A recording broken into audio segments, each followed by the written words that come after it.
Decía que teníamos un programa, como mínimo la producción había trabajado muy bien. Es una época hermosa, linda, interesante para poder dialogar. Es una época donde de pronto aquellos que tienen la experiencia democrática en el mundo, en nuestro país y en una historia vasta que tenemos los argentinos, es bueno dialogar, indagar y preguntar. A mí me causa mucho honor, por respeto, por muchas cosas en la vida y por lo que significó en una vida democrática el doctor Eduardo Menem, senador en un mérito realmente increíble que tuvo a lo largo de todo su tiempo político. Doctor Eduardo Menem, un gusto. ¿Cómo está usted? Jorge Ocampo lo saluda. ¿Cómo le va, distinguido colega? ¿Cómo está usted? Bien, doctor. ¿Usted cómo está de salud? ¿Bien? Muy bien, gracias a Dios, muy bien. Me alegro mucho porque a partir de la buena salud uno tiene siempre un buen camino, un buen pasar y mucha tranquilidad. Sí. Lo que por ahí se nos cruza en el camino, doctor, a veces son los hechos producto de... Recién hablaba yo de la falta a veces de conocimiento, de instrucción, de preparación para ejercer un cargo político. Yo siempre fui de la idea de que una vez electo cualquier personaje político del país, debería tener como mínimo un tiempo prudencial para instruirse y saber de qué manera va a ejercer un cargo político, que es administrar la vida de los demás. ¿Cuál es su opinión? Bueno, totalmente de acuerdo. Yo siempre he dicho que la necesidad de difundir en la población digamos, todo lo que hace al manejo del Estado, del gobierno, del derecho que tiene el ciudadano a participar en los cargos públicos, ¿no? A participar en la vida de la nación, por lo cual tiene que interiorizarse perfectamente de cuáles son sus derechos y cuáles son sus obligaciones. Es decir, que el habitante tiene que convertirse en ciudadano, ¿no? Para saber sus derechos, sus deberes, y por supuesto con mucha mayor razón los que van a ocupar un cargo público, ¿no? Por mandato de la gente, tiene que estar preparado para ejercerlo, saber un mínimo de condiciones para sentarse en una banca o para estar en un cargo del Poder Ejecutivo o para ser juez, ¿no? El artículo 16 de la Constitución Nacional habla de la idoneidad para ejercer los cargos públicos, ¿no? Eso yo creo que es un requisito fundamental. Lamentablemente he visto, y todos sabemos que en muchos casos no se cumple, ¿no? O sea, van a los cargos públicos gente que no tiene idoneidad, no tiene conocimiento, y bueno, es como si estuvieran becados en el cargo, porque además muchos van, no saben y tampoco estudian, no hacen por aprenderlo. Entonces, bien, esto es lo que desmerece la democracia. El rol de la conducción política, haciéndose cargo de lo que en suerte le toca a cada uno de los que son electos políticos en el país. La modificación de un hecho tan importante como eso es la Constitución, que es la ley madre, que es la ley que es el GPS de la democracia, en este caso de nuestro sistema de gobierno, significa para algunos un salvoconducto, es una salvación política, una solución política, o puede llegar a ser una actitud nefasta para la política, doctor. Bueno, sobre las reformas constitucionales podríamos hablar largamente, ¿no? En ese sentido he tenido la posibilidad de participar en la convención y de presidir la convención constituyente de 1994, sí, que fue la más legítima y la más democrática de toda la historia del país, por su pluralidad, porque fue fruto de consenso, porque terminó siendo aprobada por unanimidad y jurada por unanimidad de los 305 convencionales constituyentes. Estuvimos durante 90 días tratando las reformas que estaban en la ley declarativa de la necesidad de la reforma. O sea que seguimos muy de cerca todo ese proceso, por eso tenemos alguna experiencia y alguna autoridad como para opinar sobre el tema, ¿no? ¿A usted le consultaron en el caso concreto de lo que podría ser o los puntos que se iban a tocar en esta modificación de nuestra Constitución provincial, doctor? No se me hizo absolutamente ninguna consulta, ¿no? Ninguna consulta. Bueno, habrán consultado con otra gente que posiblemente tengan más experiencia o conocimiento que yo. No sé si han consultado, pero a mí no me han consultado. Yo sí dije yo inclusive hace un ratito en el pase con Nicolás, que la modificación de la Constitución no deben ser modificaciones ni renovaciones políticas partidarias de un partido, porque significa cambiarle la vida en algunos aspectos al resto de la sociedad, al peronista, al radical, al intransigente, al judío, al católico. Es el resto de la sociedad que deberá atenerse a un cambio caprichoso. ¿Puede llegar a ser así, doctor? Y bueno, muchas veces está en la intención de los gobernantes hacer ese tipo de cambios, ¿no? Seguramente usted me pregunta en relación al proyecto de reforma constitucional de La Rioja, ¿no? Sí, doctor. Y bueno, mi opinión es totalmente negativa, ¿no? Negativa. Hay vicios en el procedimiento de sanción de la ley declarativa de la necesidad de la reforma, que es el ejercicio del poder previo al poder constituyente. La declaración de necesidad de reforma es la ley más importante que puede sancionar la legislatura, porque va a determinar cuáles son las reformas a introducir, nada menos que en las reglas fundamentales que rigen la vida de los ciudadanos y cómo se forma el Estado y cuáles son sus derechos y sus obligaciones, ¿no? O sea, esto exige que esa ley tiene que ser cuidadosamente estudiada, tiene que contar con el concurso de ciudadanos que quieran opinar sobre el tema, el concurso de especialistas en derecho constitucional. Bueno, eso no ha ocurrido en la reforma que se proyecta en La Rioja, porque la ley declarativa, caso único creo en la historia, no conozco otro caso, que ha sido aprobada sobre tabla. Sí, señor. Sí. Es decir, fue tratada sin dictamen de comisión. Por lo menos tendría que haber dictaminado la Comisión de Asuntos Constitucionales y también la Comisión de Presupuesto y Hacienda, porque esta ley implica gastos y el propio reglamento de la Cámara dice que no se puede aprobar sobre tablas una modificación, una ley que prevea gastos sin dictamen de comisión. Y acá vaya que significa gastos la reunión de una convención constituyente, ¿no? Más aún, para que vea usted el despropósito, ¿no? Porque el reglamento de la Cámara de Legisladores de la Rioja, de la legislatura, prohíbe aprobar sobre tablas el propio reglamento.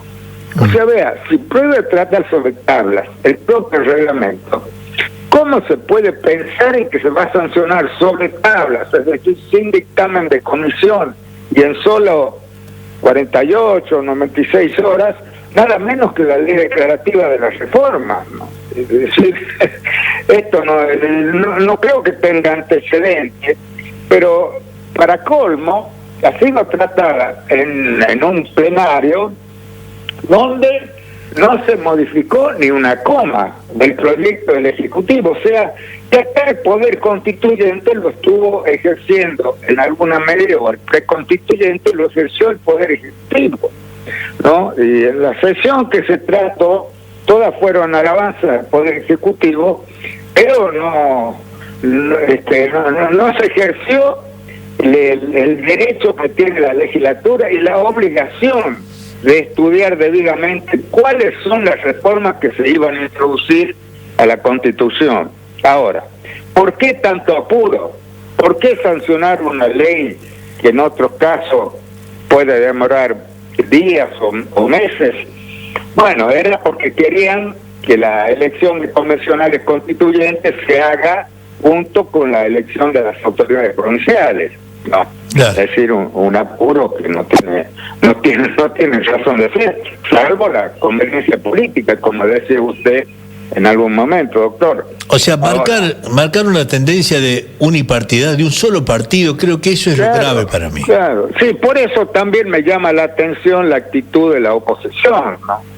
Porque la oposición no podría haberse prestado a todo este circo de una convención constituyente, sabiendo que se va a imponer totalmente por el sistema de elección, por la mayoría, la voluntad del gobierno, del oficialismo, ¿no? Así como se impone totalmente en la Cámara de Diputados, y así va a ser en la convención constituyente. Yo creo que la oposición no podía convalidar con su presencia este verdadero ataque que se hace a las instituciones provinciales, ¿no? Ahora, doctor, si no se hacía de esa forma, la oposición, que estaba en la búsqueda de la conducción de la gobernación, podría haber perdido también la oportunidad de... O sea, ¿usted cree que la negativa a participar era parte de la solución? Aunque también desde la oposición, sobre todo el único partido que podía haberle hecho sombra y que le hizo sombra, como es Juntos por el Cambio, hubiera perdido la oportunidad de haber elegido, o después de ganar la elección, haber puesto a consideración la modificación de la Constitución. Porque acá llevamos 6 modificaciones y no nos cambió, no se llenó la heladera, ni mucho menos. No, yo respeto, por supuesto, la opinión, yo no estoy criticando la posición que adoptó, digamos, la oposición. Uh-huh. Yo lo que digo es que con la participación que se sabía que iba a ser minoritaria en la convención, iba a ser sancionado de acuerdo a la voluntad digamos, del Poder Ejecutivo, uh-huh, que es el que en definitiva hizo el proyecto y bueno, fue sancionado sin modificaciones por la Cámara, ¿no? Bueno, en la medida que se participe en un proceso que está viciado de nulidad, porque no se podía tratar sobre tablas una ley declarativa de la necesidad de la reforma. Esto en ninguna parte del mundo ha ocurrido, ¿no? Tratada en pocas horas, ¿no? Entonces eso no podría ser un procedimiento digno de seguir por parte de los que no están de acuerdo con esa política del gobierno, ¿no? Por otra parte, ya no es solo el vicio de procedimiento, ¿no? Sino también el contenido de la reforma. El contenido de la ley declarativa de la reforma, hecho por el Poder Ejecutivo y avalado prácticamente sin discusión por la Cámara, el texto es desprolijo, ambiguo, confuso, con graves deficiencias en materia legislativa, al punto tal que se incluyen en la parte decisoria disposiciones que son propias de los fundamentos, ¿no? Sí. En la ley hay 2 partes, los fundamentos por un lado y la parte decisoria por otro. Acá se han confundido y se meten elementos de los fundamentos en la parte decisoria. Bueno, pero además de eso, yo veo que hay el propósito de, digamos, afectar el Poder Judicial, ¿no? Porque se habla 3 veces, en 3 oportunidades, de la periodicidad de las funciones legislativa, judicial y ejecutiva. Y ejecutiva. Bueno, la ejecutiva y la legislativa ya tienen la periodicidad. Sí, señor. 4 años los gobernadores y los diputados. Ahora, salvo que quieran alargar el mandato del gobernador o alargar el mandato de los legisladores, ¿no? No se justifica que pongan, que insistan en la periodicidad de sus funciones, pero sí se nota la intención de ponerle plazo a la duración de los jueces, ¿no?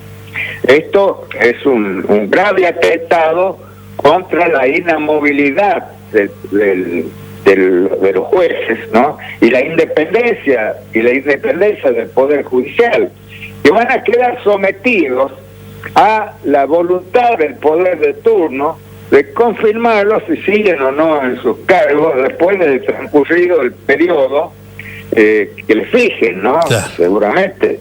En el país solamente hay, de lo que yo tengo conocimiento, un Superior Tribunal de Salta que tiene esa periodicidad, pero que no es, por supuesto, no ha sido, digamos, objeto de halagos ni de apoyo de ningún jurista, ¿no? De ningún constitucionalista. Sí. Pero bueno, ahí es un poder que se ha estimado siempre que es la Corte o el Superior Tribunal, es un poder que tiene mucho de político, ¿no? Por eso, en alguna medida, algunos lo han justificado. Se sabe que está en la Constitución, está en toda parte, la inamovilidad de los jueces mientras dure su buena conducta, ¿no? Sí. Y hay un procedimiento para sacarlo a los jueces, que es el juicio político, ¿no? Sin necesidad de ponerle plazo. Ya desde la época de Hamilton, uno de los tratadistas y autores de la Constitución de Estados Unidos, ya hablaban de esta inamovilidad, ¿no? Como una garantía para los ciudadanos, que no pueden estar cambiando de jueces de acuerdo a la voluntad del poder de turno. Otra cuestión que también es muy criticable es en cuanto parece que se le quiere poner algún tipo de restricción a la libertad de expresión, a la libertad de prensa, ¿no? La gobernanza es un término. La gobernanza que es un término que empezó a tomar vigencia a partir de los 90 y parece que cuando lo usan quieren dar la sensación de modernidad, gobernanza. Bueno, se han enamorado de la palabra gobernanza, pero no cabe duda que por las declaraciones que ha hecho el gobernador en los medios provinciales, en los medios nacionales, lo que se quiere es limitar la libertad de expresión, la libertad de prensa, ¿no? Esto no cabe duda. Está inclusive en todos los medios nacionales una crítica muy fuerte a las expresiones de que pueden afectar la gobernabilidad o la gobernanza, como dicen, las opiniones de la prensa. Las opiniones de la prensa, digamos, constituyen un delito, para eso está el Poder Judicial. Y está la ley. Claro, y si no, dice la libertad de prensa, que también está en la Constitución, en todos los tratados sobre derechos humanos que hemos incorporado en la reforma 94, en el artículo 75, inciso 22, está desde la Declaración de Derechos Humanos, aprobado por Naciones Unidas en el año 1948.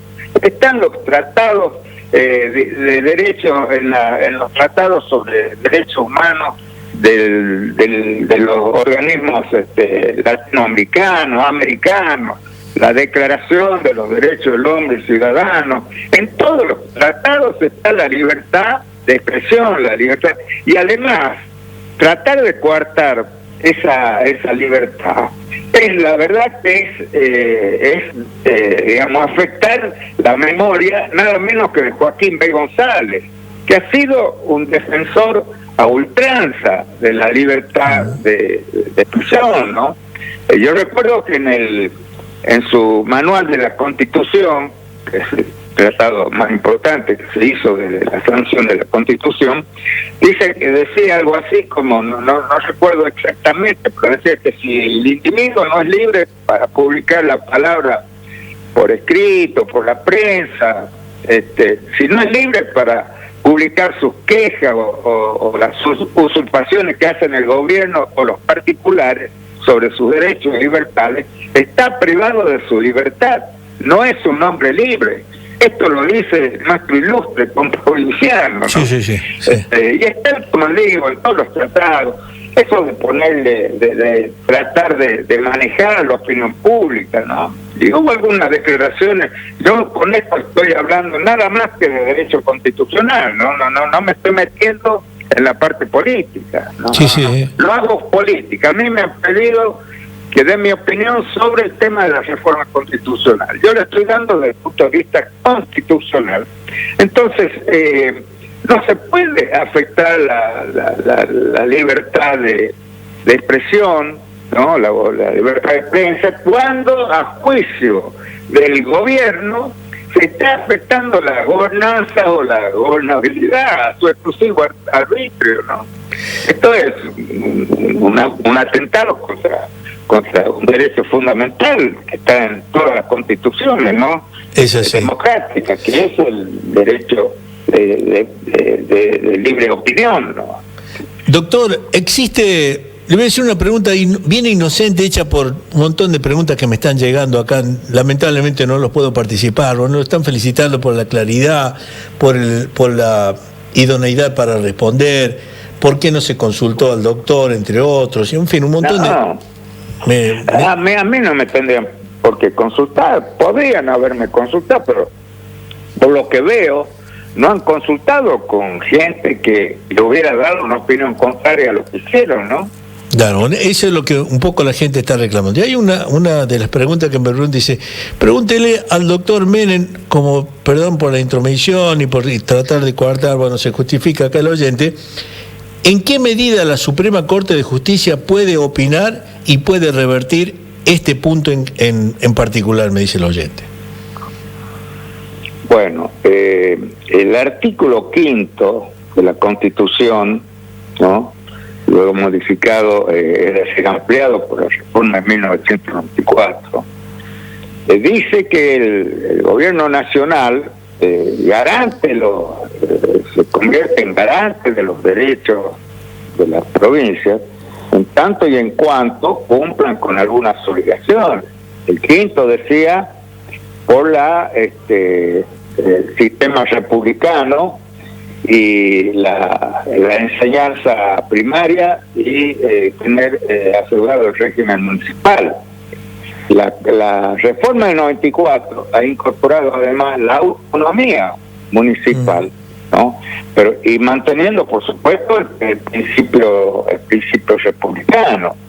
Ahora, aquí se está violando el principio republicano de división de poderes y de armonía de poderes, y violando derechos fundamentales que hacen a la esencia de la naturaleza humana, porque aquí se habla mucho de los derechos humanos, pero se empieza por atacar uno de los derechos humanos fundamentales, que es de expresar sus ideas, ya sea por la prensa, y no hablamos solo de los medios, hablamos de los ciudadanos que pueden expresar y deben expresar sus opiniones sobre que tienen sobre el gobierno, sean favorables o sean desfavorables.